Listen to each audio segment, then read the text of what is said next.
Hello friends, and welcome back to my channel Micro and MolBio with Dr. Sunita Bundale. For the past few weeks, we have been talking about the different DNA repair pathways, and before that, we had talked about the DNA replication in prokaryotes and eukaryotes.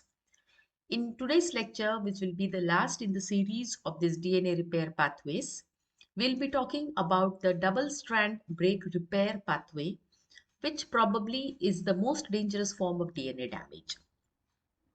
If you like the content of this channel, please like, share, and subscribe to this channel. So let us begin today's lecture and talk about the double-stranded break repair pathway in eukaryotes. Like I said just now, double-strand breaks in eukaryotes are probably the most dangerous form of DNA damage. They are really broken chromosomes, and if they are not repaired, they can lead to cell death or in cancer. Eukaryotic cells deal with double-strand breaks in DNA in two ways. First, they can use homologous recombination with the unbroken sister chromatid as the recombining partner. And secondly, they can use non-homologous end joining method. So we'll be talking about both these methods.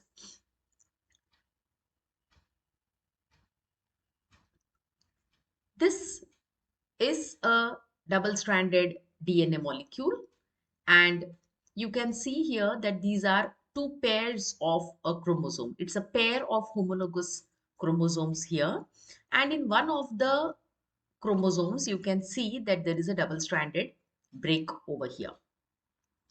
So this is the double-stranded break, and the nuclease, it actually brings about digestion to form single-stranded tails with 3' OH ends. As you can see here, these are the 3' OH single-stranded overhangs. This is followed by strand invasion, where you can see that this 3' single-stranded tail is invading the red colored chromosome over here. And this strand invasion is followed by DNA synthesis, which repairs on the strand of the break. So here you can see that there is new DNA synthesis, the one which is being shown by the green arrow here. And it is using this red colored template as the template here, and new DNA synthesis is being carried out. DNA synthesis is then followed by ligation. So here you can see that the nicks are sealed by the enzyme DNA ligase. As a result of this, two holiday junctions are formed. You can see that here there is one crossover and here there is this second crossover.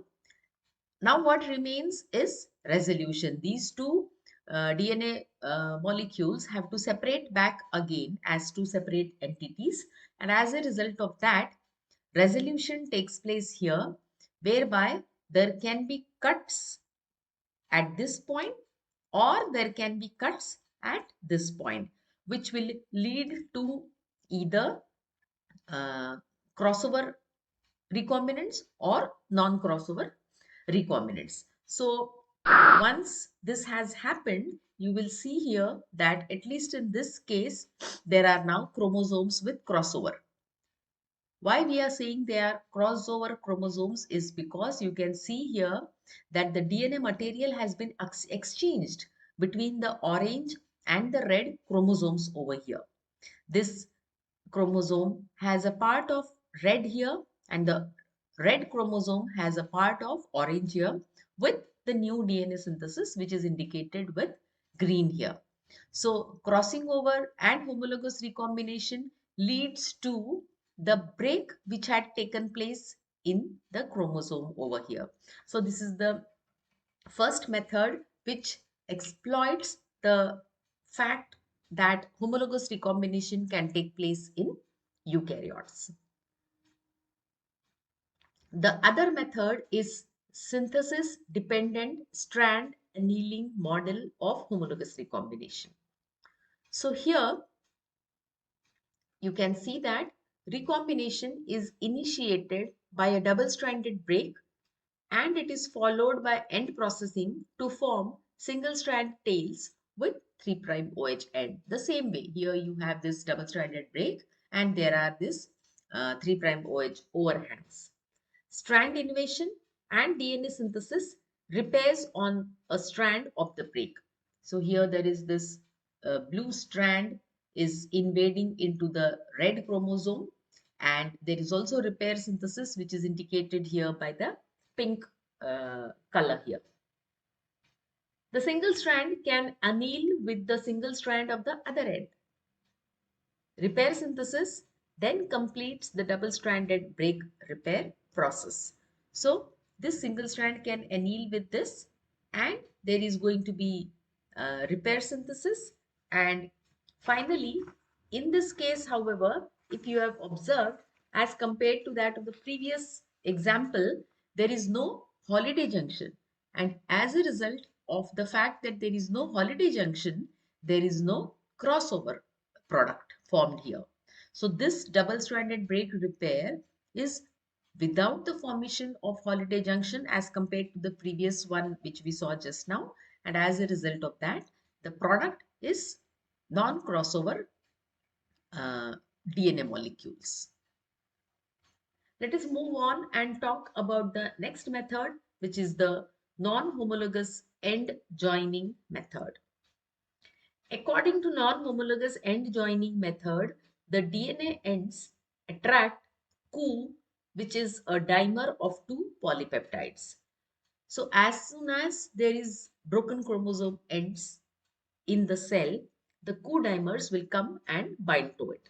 One of the most important functions of this protein is to protect the DNA ends from degradation until end joining is completed. Cu has DNA-dependent ATPase activity, and it is the regulatory subunit of the DNA protein kinase. Once Cu has bound to a DNA end, it can recruit the DNA protein kinases and perhaps other proteins, completing the DNA-PK complex. The protein complexes on each DNA end have binding sites not only for the DNA ends but also for the double-stranded DNA adjacent to the ends. Thus, these DNA-PK complexes, by binding to the other fragment, can promote synapses, which means lining up of the regions of microhomology. The two DNA-PK complexes also phosphorylate each other, which has two effects. First, the phosphorylation of DNA-PKs promote dissociation of that catalytic unit whose job is already done, and the phosphorylation of Cu activates its own DNA helicase activity, which means it is autophosphorylation, so it can promote unwinding of the DNA ends. This unwinding allows regions of microhomology to base pair, leaving flaps composed of the ends of the other non-pairing strands. So you can see here that regions of microhomology have been exposed, as a result of which there is base pairing between them, and these are the single-stranded flaps of the other strands which are there. Finally, these flaps have to be removed by nucleases, and gaps are to be filled by DNA polymerases, and the DNA strands are ligated together. When the flaps are removed, a few nucleotides of DNA are lost. But this process is inherently inaccurate, and nucleotides can also be added. This scheme deliberately introduces double-strand breaks into DNA and then rearranges the DNA fragments by joining selected free DNA ends in a process that requires the Cu dimers. With this, we come to an end of this lecture, where we have particularly talked today only about the double-stranded break repair pathways in eukaryotes, where we have seen that it can be homologous recombination by homologous recombination or also by non-homologous end joining method.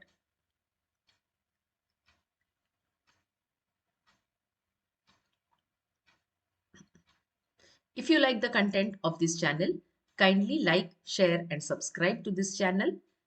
Thank you.